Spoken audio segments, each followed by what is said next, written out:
Iniciando a nossa atividade de campo hoje, aqui na Fazenda Lambari, onde nós temos um relevo bastante interessante, com formas bem salientes. Eu diria que temos muitas serras, uma vegetação típica de áreas de cerrado, né? E aqui essa é uma visão panorâmica da área que nós vamos fazer o estudo hoje. Essa é a minha monitora hoje, aqui nessa atividade de campo, Júlia, minha afilhada e sobrinha. Dá um sorriso, Júlia. Então, vamos lá, né? A nossa aula de geomorfologia hoje, a gente vai estar mostrando algumas coisas para vocês relacionadas ao processo de formação do relevo terrestre.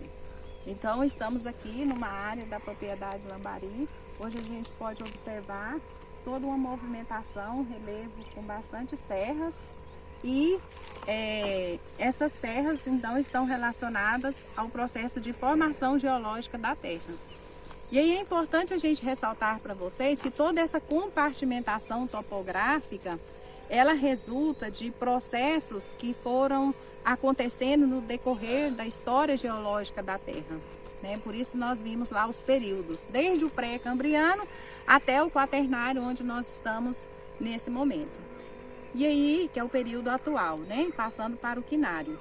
E então nós vamos entender na aula de hoje que quais são os processos relacionados que dá origem a esse tipo de formação de relevo que nós estamos observando aqui. Então vamos lá. Nós precisamos compreender que o relevo, ele resulta da interação de duas forças. Forças externas relacionadas a toda a dinâmica climática, né? Vento, sol, chuva, calor, frio. E as forças internas, que são as forças responsáveis pela elaboração do material, né? E aí nós vamos ver que são, primeiro, essas forças internas, elas, através do processo de tectonismo, né? Que vai dar, então, origem a esse tipo de formações aí que nós estamos observando. É importante ressaltar que essas forças internas, que são as criadoras de formas, né, das serras e toda a coisa que a gente está observando aqui, elas são responsáveis, então, por dar essa dimensão topográfica que a gente vê no terreno. E, então, o que está relacionado a essa dinâmica interna? Tá? É lógico, o movimento das placas tectônicas, que então vai fazendo com que aquele material magmático, ele por um processo de onde ele vai subindo aquele material, e à medida que esse material vai subindo para a superfície, exatamente pela força da pressão, do calor que existe, né, na parte interna da Terra, então essas altíssimas temperaturas fazem esse movimento de ebulição, e aí nós temos então esse material que vai subindo, à medida que ele vai subindo, vai se resfriando, e esse material sendo resfriado, ele vai se transformando em rochas, os mais variados tipos de rochas.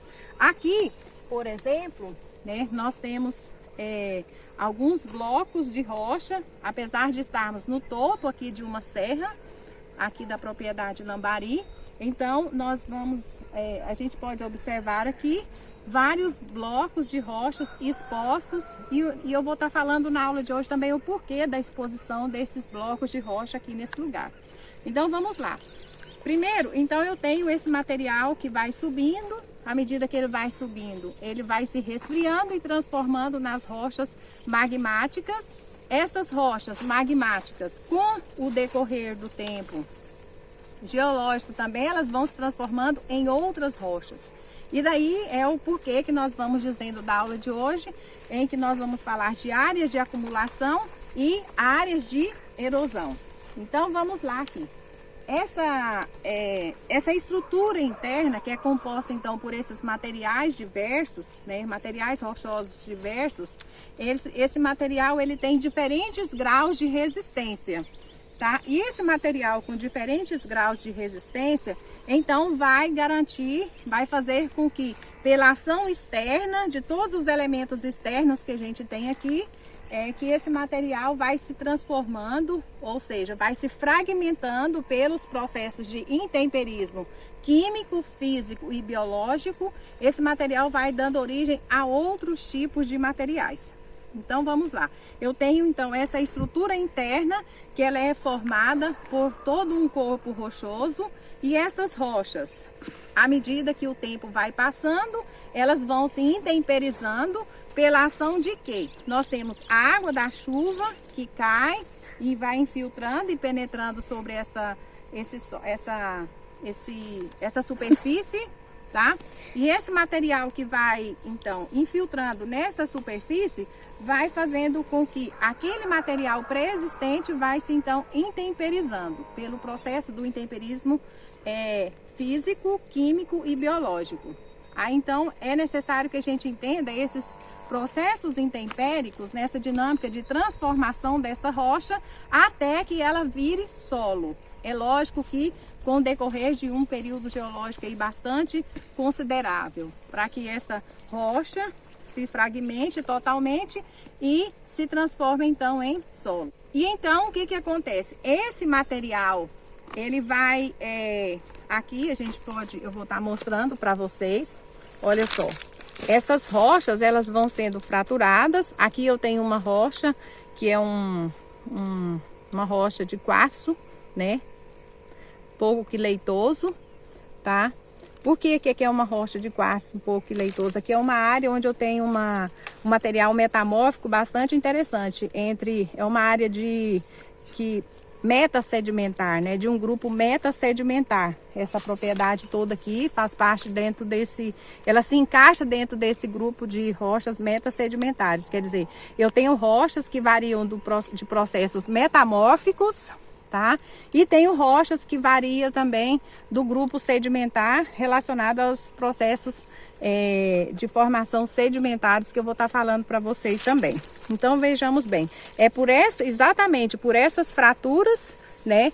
É onde a água vai se infiltrando, então, e fazendo com que essa rocha passe por todo o processo de intemperização e, logicamente, passando por esse processo de intemperização, ela vai se transformando em solos. Agora é importante ressaltar que essa área aqui, no topo dessa serra aqui, a gente tem pouca formação de solo. Exatamente por quê? Aí nós vamos entender a dinâmica dos processos de formas mais salientes ou áreas erosionais e áreas deposicionais. Tá? Eu tenho um companheiro aqui, meu amigo Fred, que está na aula de hoje também, né? Monitor aqui. Aliás, ele é o responsável pela segurança da área, do local aqui, né? Então, vamos lá. Então, essas áreas, aqui eu tenho nós estamos em cima de uma área erosional, ou seja, essa área aqui, ela vai passando por processos erosivos, né?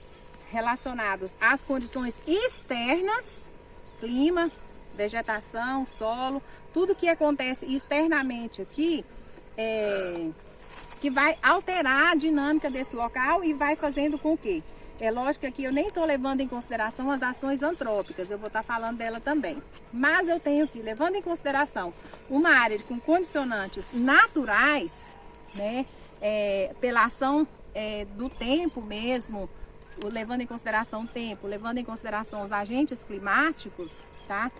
A chuva que cai sobre esse local, então vai fazendo com que aqui, sendo uma área de elevação, como é que vocês estão observando aqui, esse material vai saindo daqui, desse local. Minha assistente pode mostrar aqui, mas no piso onde eu estou aqui, esse material vai saindo daqui, né, pela água da chuva, então vai carregando o material que está na parte superficial e vai levando para aquela área mais baixa ali, que então ali eu posso dizer que é uma área deposicional, ou seja, tudo que está aqui em cima, com o decorrer do tempo, a ação da chuva, vai lavando o material que está na superfície e vai levando para lá. e vai lavando e vai carregando exatamente o material mais fino, né? E então aquela área ali, ela tende a ser uma área, né, aquela que nós estamos observando ali, inclusive passa um curso fluvial, né, nessa área aqui. E passando um curso fluvial ali, então vai ser, tem toda a dinâmica fluvial que vai dar então uma série de ações que vão modificar as formas do terreno aqui na área também, né? Então nós sabemos que a incisão fluvial, ela é de suma importância para o desenvolvimento das formas de relevo num determinado lugar, tá? Então aqui eu tenho uma área de erosão, tá? Onde passa aqui por processos erosivos. Ali eu tenho uma área de deposição. Só para mostrar para vocês a diferença que é então destas áreas de erosão e áreas de deposição. O material é totalmente diferente e até mesmo a questão da vegetação, né? Então é importante que a gente compreenda esses elementos numa consideração aí de variação de topografia de terreno ou variação das formas do terreno.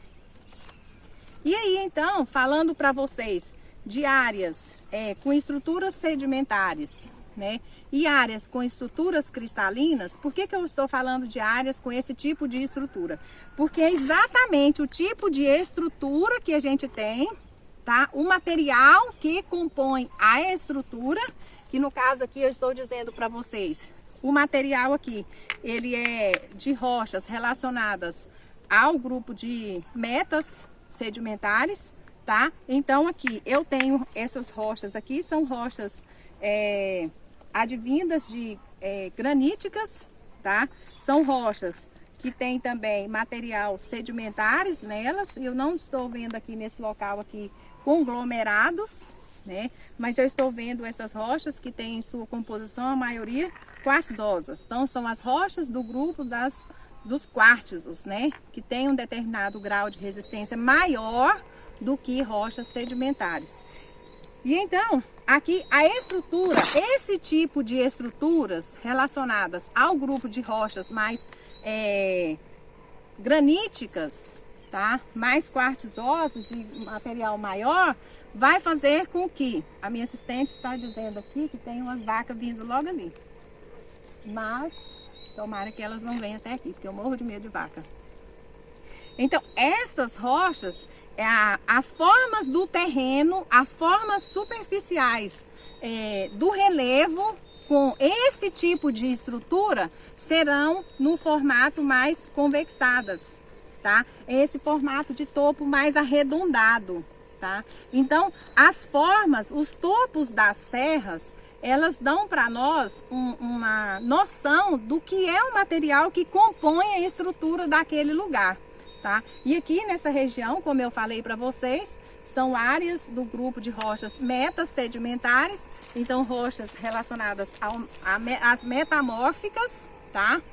E também em algumas áreas, nas áreas mais baixas, ao grupo de rochas sedimentares.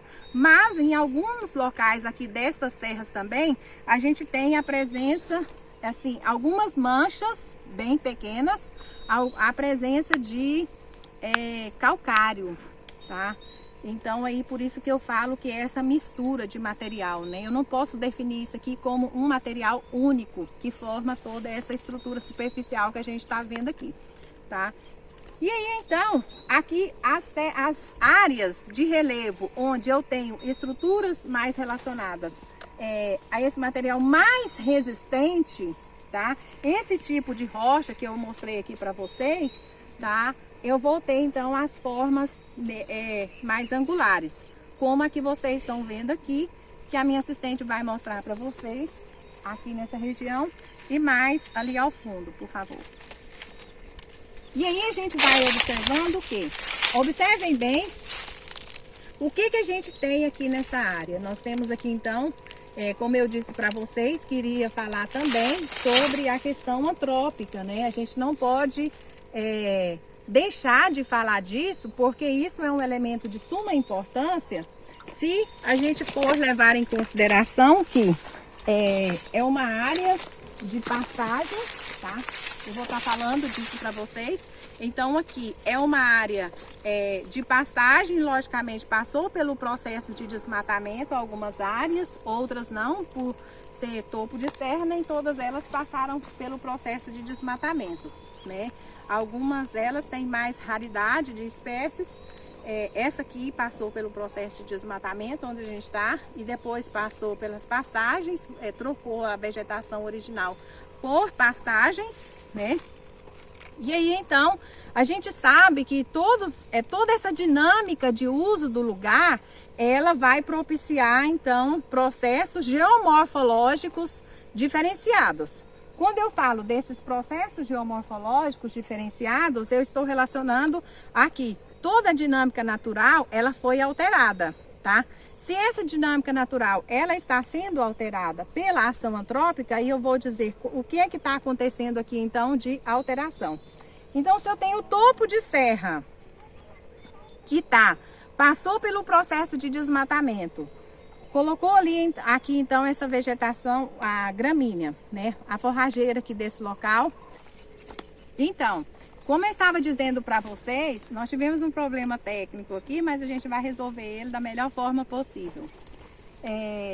Aqui o que está acontecendo? Teve então o desmatamento, a retirada da vegetação principal. Aqui eu já tenho uma estrutura superficial que ela é bem visível para nós aqui. O câmera pode mostrar para nós, minha monitora, né? Todo um material que está aqui são rochas expostas, né? Essas rochas que a gente pode observar aqui, bem expostas, elas, então já com pouca presença de solo, já vai dar para a gente perceber o quê? Que é lógico que não vamos ter o mesmo tipo de vegetação que se tivéssemos um solo bastante desenvolvido aqui. Então, eu tenho rochas expostas, pouco desenvolvimento de solo, e aí no topo dessa serra aqui. Eu já subi nessas serras da região toda aqui, em outros momentos de aula de campo, e o topo delas, realmente todos têm essa mesma característica aqui desse local onde a gente está, que é áreas com pouco desenvolvimento de solo. É lógico que a gente sabe que isso está relacionado à própria topografia do terreno, que faz com que, pela elevação da área, né, que está relacionada à topografia, está relacionada à dinâmica de estrutura interna, ao processo de construção da forma do terreno, que dá essa irregularidade aqui. Então eu tenho o quê? Esse material aqui, que é mais composto de rochas do que de solo, faz com que então eu tenha uma vegetação mais rarefeita no lugar. Mas como eu disse para vocês, aqui é uma área que foi desmatada, e esta área, então, passou pelo processo de transformação de área de vegetação natural para pastagens, né? E aí, então, o que que acontece? Esta pastagem, ela não é reformada todo o tempo, né? Ela já está bem degradada. E também agora, por nós estarmos aí no período mês de agosto, de setembro, aliás, que temos aí um longo período de estiagem, e aí a gente tem que levar em consideração o quê? A nossa condição aqui de área do cerrado, que é um período muito longo de estiagem e depois um período de chuva. Esse período longo de estiagem, então, vai fazer com que, com determinado tempo, a vegetação ela vai sendo alterada pela seca, é lógico, ela vai ficando perde as folhas, né? E nessa perda das folhas, as folhas vão cobrir todo o chão, vai ter uma forrageira interessante. E então eu vou dizer o quê? Que tudo isso vai facilitar a dinâmica dos processos erosivos, tá? Onde aqui é a área totalmente descoberta, né? Apenas com alguma vegetação de rasteira e também pelas folhas. Nós vamos ter, então, o sol que bate diretamente sobre esse lugar, e aí eu tenho esses tipos de elementos atuando aqui. Eu tenho a criação de gado aqui, que tem ainda o pisoteio do animal, né, que vai favorecer então a mudança dessa estrutura superficial. Logo que vem a chuva, todo esse material está solto aqui por cima, porque ele foi bem ressequido, né, pelo período da seca. então, e pisado pelo gado e tudo mais, o que vai acontecer aqui? Então vem a chuva e pega todo esse material que está solto aqui e vai lavar ele e vai levar esse material para as áreas mais baixas. Por isso que essa área aqui, o processo erosivo nela será mais intenso. É lógico que quando esse material vai para a área mais baixa, então aquele material será depositado lá. Mas para que ele ganhe consistência naquele lugar, serão necessários uma série de processos relacionados aí ao tempo também, para que aquele material ou ele permaneça naquele local onde ele foi levado, né? Ou então por ações climáticas, aquele material será ainda levado para outra área e vai movimentando e todo esse material vai acabar chegando, a gente sabe, aonde é o final de todo o material que está na área continental, que é a área oceânica. Ou isso levando em consideração que daqui para lá não tenha nenhum tipo de condicionante que barre esse material para que ele chegue no oceano. Mas sabemos que existem esses tipos de barreiras daqui até chegar lá, que são as represas, né? Que são os próprios leitos dos córregos, que são os lagos que existem daqui até chegar nessa área do oceano. Então, o leito do córrego será a primeira barreira, tá? Por que o leito do córrego? Porque esse material fino todo vai sair, vai ser depositado lá, vai fazer com que, se o leito do córrego tiver um volume de água expressivo, aquele material vai ser carreado então para um outro local de maior facilidade, tá? E se o leito do córrego tiver com pouca água ou uma água que movimenta com bastante assim lentidão, ou que tenha pouco volume de água, aquele material vai até permanecendo ali, assoreando todo o leito do córrego. Então, levando em consideração ainda desse longo período de estiagem, o que vem acontecendo nos córregos aqui da nossa região é que eles estão ficando intermitentes, né? Primeiro, as nascentes, elas são áreas que são desmatadas, não tem um grau de preservação que favoreça o fluxo contínuo daquela água, né? E aí, então, essa dinâmica de uso e ocupação do lugar, ela modifica toda a topografia do terreno também, que eu vou estar falando disso no momento posterior, tá? Então, daqui a pouco a gente volta. Então, dando continuidade à questão das áreas de acumulação, áreas que estão passando por processos erosivos, aqui eu vou mostrar para vocês um local, basta olharem, né, nessa direção aqui que o cameraman vai virar, tá? Todo esse espaço aqui é uma área de acumulação. E é interessante que esse local, vocês vão observar que a vegetação aqui é bem diferente. No sentido de que isso aqui não é um capim plantado, não é uma área de pastagem com um cultivo específico para pastagem. É lógico que o gado usa esse local, mas essa aqui é uma vegetação típica de áreas úmidas. Então aqui, uma área de acumulação, a gente poderia dizer assim, de veredas, né? Aqui nós tínhamos mais presença de outras espécies, como o buriti. Nós temos aqui uma presença de uma espécie de buriti aqui nesse lugar. E aí nós vamos ver o quê? Que o processo, o material que existe aqui nesse lugar, então, é um material mais fino, tá? É lógico que esse material mais fino, ele advém dessas áreas vizinhas aqui, que são as áreas mais altas. E é interessante a gente ressaltar que, então, isso daqui, que num período assim de poucos anos, é lógico que agora mês de agosto, a gente tem todo um condicionante climático diferente, que é um período, uma estação que nós estamos passando aí pela seca, né, o ápice da seca aqui na região do Cerrado brasileiro. Então, aqui eu tenho área de acumulação de sedimentos, tá? Uma vegetação típica de área de acumulação com umidade. Então, por que aqui é uma área úmida? Eu tenho uma área onde o lençol freático aqui ele é mais superficial. Se o lençol freático aqui é mais superficial, quê? Que a água ela vai permanecer nessa área mais superficial, principalmente fazendo com que todo o solo ele tem até mesmo uma coloração diferenciada. Aqui nós não vamos chegar ali mais na frente para a gente pegar parte do solo, porque é uma propriedade que a gente não pediu permissão para entrar, né? Mas é importante a gente destacar que aqui o solo ele é mais escuro, acinzentado, ou seja, é um solo rico em matéria orgânica, até porque toda a vegetação aqui ela é adaptada a essa quantidade de umidade durante o ano.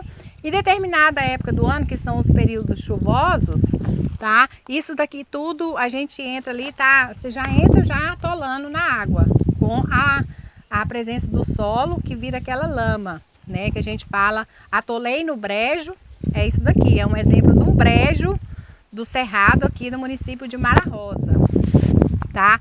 Então nós vamos ver que que não houve o desmatamento aqui nesse meio desse local, que o tipo de vegetação aqui então é associada à quantidade de umidade que tem no terreno.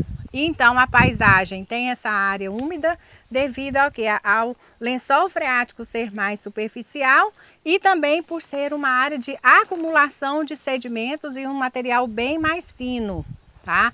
Então por isso eu tenho esse tipo de paisagem. É importante a gente destacar que o cerrado ele tem uma fitofisionomia muito rica em diversidade de espécies, né? E essa daqui é uma das diversidades das espécies do cerrado, principalmente o cerrado aqui na região do centro-oeste brasileiro e nesse caso aqui eu estou destacando o município de Mara Rosa. Então era só para mostrar para vocês como é uma área plana, né, com certo nível de rebaixamento, com acumulação, com espécies vegetais típicas desse processo de acumulação e também da presença de água. Como eu disse para vocês então, nós temos as áreas de acumulação, elas apresentam fitofisionomias diferenciadas. Essa daqui, por exemplo, nós vamos observar que de uma ponta até a outra aqui, uma área bastante considerável, nós temos a presença dos buritis, né? Um buritizal, uma área de vereda, né? Com uma vegetação das palmeiras, que é típica de áreas com bastante umidade também, com acumulação de sedimentos, tá? E a vegetação dela bem diferente daquela área anterior que eu falei com vocês. Então, aqui essa área é uma área que também está no município de Mara Rosa. E como é que se dá a formação dos buritizais, a formação das veredas? Dentro dos conceitos que a gente pode entender da geomorfologia, as veredas se formam a partir da acumulação dos sedimentos mais finos, que são das áreas de bajada, como dizia então dentro dos conceitos de Lester King, né, sobre o processo de acumulação do material mais fino que foi ocorrendo ali pelos processos de pediplanação, da variação entre períodos úmidos e períodos secos, tá? Então no período seco aquele material mais fino se acumula no lugar. Num período úmido aquele material ali vai ser todo, é lógico, de período chuvoso, vai lavar o material das áreas vizinhas e vai carregar mais ainda para aquela área mais baixa. E então eu tenho ali por baixo um substrato que é formado por um corpo rochoso que não deixa com que a umidade passe dessa área para baixo, né? E então esse material fica acumulado na superfície. Esse material sendo acumulado na superfície, então eu tenho ali um nível de lençol freático mais alto, né? Que fica ali na área de superfície, e pela quantidade de material de sedimentos, então pela a umidade vai dar a condição de formação de veredas como essa aqui, que são vegetações típicas de áreas do cerrado. Então dá aqui para vocês verem uma área com processo de acumulação, com a presença de veredas, e que então, para vocês entenderem, uma paisagem geomorfológica, ela tem então uma diversidade muito grande de fitofisionomias que está relacionada então à forma do terreno. Então, como eu estava falando com vocês de manhã, sobre a questão da importância levando em consideração toda a dinâmica da forma de uso de um determinado lugar e as consequências nas formações superficiais, nós podemos dizer que toda a dinâmica hoje superficial das formas do relevo de áreas ocupadas por algum tipo de ação do homem, seja ela para pastagem, cultivo agrícola. Aqui então esse é um local onde vem ocorrendo um processo erosivo e como eu disse para vocês, o córrego ele passa bem aqui nessa área, bem aqui tá dando para vocês verem um pouco da água. Então o córrego ele passa aqui e pela serra ser bem íngreme onde o córrego está passando, o que está acontecendo aqui? Eu vou estar mostrando agora em umas imagens melhor para vocês, mas nós vamos entender que aqui, essa área de serra aqui, ela tem então toda a sua estrutura com bastante solo, presença de latossolos, né? E aí é uma mistura de latossolos com gleissolos aqui mais na base. E então o que vai acontecer? A água vem, bate, né, vai solapando as bases. Então aqui vai tendo um recuo desta área, um recuo do processo erosivo exatamente pelo processo de solapamento das bases, que é essa área aqui embaixo. Então a gente vai ver o quê? Que vai solapando as bases. Fazendo isso daqui, a área que está acima dessa base, ela vai cair. O solo vai desagregar, né, e vai cair. Mesmo que a gente tenha vegetação na parte mais alta, mas a vegetação vai cair junto com a desagregação desse solo, tá? E nós vamos com isso, a própria natureza vai se encarregando de alterar a forma da paisagem local, né? Vai alterar a fisionomia desta paisagem local. E aí que a gente possa compreender então que a fisiologia da paisagem superficial, ela pode ser alterada pela ação antrópica, ela pode ser alterada também pela sua própria natureza, que está relacionada à estrutura do material existente no lugar, tá? Então a estrutura do material que compõe então toda a paisagem, eu posso dizer para vocês que ela é um dos elementos que comanda e determina toda a alteração, né, das formas desse lugar. Então a forma do relevo aqui, ela vai sendo alterada à medida que, com o passar dos anos, ao longo dos anos, né, a água, que é um dos principais agentes erosivos, vai passando aqui nesse lugar e vai então promovendo essa alteração da fisiologia desta área onde nós estamos aqui. Então eu estou mostrando uma alteração a partir de um local específico, uma vertente de uma serra, para que a gente possa compreender num processo maior, numa unidade geomorfológica de maior espaço, né? Levando em consideração aí a taxonomia do relevo do professor Jurandir Ross, onde nós temos uma área de bacia sedimentar, uma área de grande extensão de planalto, então toda modificação dessa grande área começa a partir de uma ravina, a partir de um solapamento de uma base e a partir daí então nós vamos vendo toda uma modificação, uma alteração na forma do terreno. Então a gente observa aqui, veja só como é que está ocorrendo então a mudança. Olha só a quantidade de solo que caiu aqui agora nesse período de chuva que tivemos esse ano de 2021. Né, exatamente porque o curso fluvial que passa aqui, né, foi solapando as bases dessa área de pé de morro e foi então, retirou todo o material, fazendo com que desagregasse a parte superior. E então, a partir daí nós temos o quê? Aquele material ali, ele vai para o leito do córrego, tá? Se a quantidade e o volume de água que passar aqui por um determinado tempo, vai passando e vai arrancando isso daqui vai depositar no leito do próprio córrego.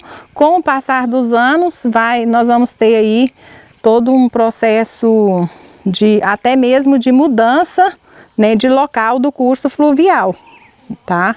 Então esse curso fluvial tende a vir mais para cá, para essa área onde eu estou mostrando para vocês aqui, tende a chegar mais para cá em decorrência da ocupação do local onde o leito passava estar todo preenchido por material solto ali, advindo de um processo erosivo que está ocorrendo nesse local. Então, toda a alteração da forma do relevo, ela começa a partir de situações como essa que eu estou mostrando para vocês. Uma das formas de uso muito comum que a gente tem na área do cerrado, em áreas principalmente em certas regiões onde o determinado período do ano, os cursos fluviais já ficam sem passar água, ou seja, são cursos que com o decorrer dos anos, pelo desgaste, pela forma de uso e ocupação das áreas das nascentes, onde elas vão deixando, né, de fornecer a quantidade de água para os leitos fluviais, o que a gente tem visto muito são a construção de barragens nos leitos dos córregos, tá? E aqui é um exemplo disso. Essa barragem aqui, foi construída exatamente para que toda a propriedade tenha condições de manter a sedentação dos animais no período da seca, tá? E esse ano, então, ela foi fechada bem mais cedo e conseguiu, então, ter um volume bastante expressivo de água, onde nós estamos aí no mês de setembro e a barragem ainda está com muita água, o que certamente vai garantir a água para a dessedentação dos animais aí até quando, por volta aí de uns 2, 3 meses, quando já começa o período de algumas chuvas, né, mesmo que raras, mas já começa algumas chuvas e já vai conseguindo então melhorar o fluxo de água da nascente até onde vem e abastece essa represa aqui. E aí nós temos que levar em consideração o quê? Que essas áreas de represa também, com o decorrer do tempo, pelas formas de uso das regiões vizinhas, que está associado a pastagens, mas que determinadas áreas também nós temos aí cultivos, por exemplo, de milho, né, plantação de milho, e aí a gente pode ter processos associados à retirada então do material, e vem a chuva, né? A retirada do material não, o gradeamento da terra, vem a chuva, lava aquela terra toda que está superficialmente ali solta, e essa terra ela vem parar exatamente no fundo dessas áreas aqui, como essa que a gente está observando aqui agora, onde tem uma aparência de volume de água, mas se a gente for colocar aí um medidor de profundidade, nós vamos ver que a profundidade dela nem é tanta, exatamente por causa do processo de assoreamento que vai ocorrendo nessas represas, né, nessas áreas, devido ao material que vem vindo dessas áreas, principalmente a montante da represa, e vai então ocupando o fundo dela, fazendo então com que haja o assoreamento. E aí tem uma aparência de volume expressivo de água, mas se a gente for medir em profundidade não é tanto assim, exatamente por esse processo de assoreamento que ocorre. Aqui é uma área de até considerável expressão, né, de quantidade de espaço ocupado pela água, que então garante a dessedentação dos animais nesse período da seca. Tá? Veja só, lá ao fundo nós temos a área da serra, que lá onde estão as nascentes do córrego que abastece essa represa aqui. Tudo isso que a gente está vendo em tons amarelos claros são as áreas de pastagens. Então a gente pode observar que é uma área que já está bastante desmatada, né? E que a forma de uso e ocupação aqui, em sua maior parte, é de pastagens. Então, pessoal, é importante destacar nesta aula de hoje que o objetivo principal foi então mostrar como que a estrutura do terreno, né, vai comandar as formações superficiais, né, vai comandar todo o processo de uma fisiologia de paisagem, tá, com formas das mais variadas, desde as paisagens, né, com topos mais arredondados, e nós vamos ver no outro momento as paisagens com topos mais planos. Aqui no caso, nessa região, todas as áreas são de topos mais arredondados. E aí eu gostaria de destacar para vocês que a geomorfologia, o importante do conhecimento da geomorfologia é você compreender os processos que envolvem toda essa dinâmica de paisagem. E eu gosto muito de usar a palavra paisagem, exatamente porque a paisagem que hoje a gente trata na geomorfologia aqui nesta aula, ela se refere a um conjunto de ações relacionadas ao contexto natural, aquilo que é de formação natural, que é a origem dessa estrutura desta forma, né? Todo um relevo bastante movimentado, a ocupação do território, né? Porque nós devemos considerar que a paisagem é o resultado da interação dos elementos naturais com os culturais. E aí eu me refiro a toda a atividade antrópica que ocorre nesse lugar. Por isso que eu disse para vocês que na geomorfologia que vimos hoje, a gente tratou do termo paisagem o tempo todo como resultado dessa interação entre o que é de estrutura, o que é de condicionante dessa estrutura, da forma, e o que é de forma de uso do lugar, que condiciona a alteração dessas formas com o decorrer dos anos. Tá bom? Que fica isso frisado para vocês hoje. No mais, obrigada, até a próxima aula.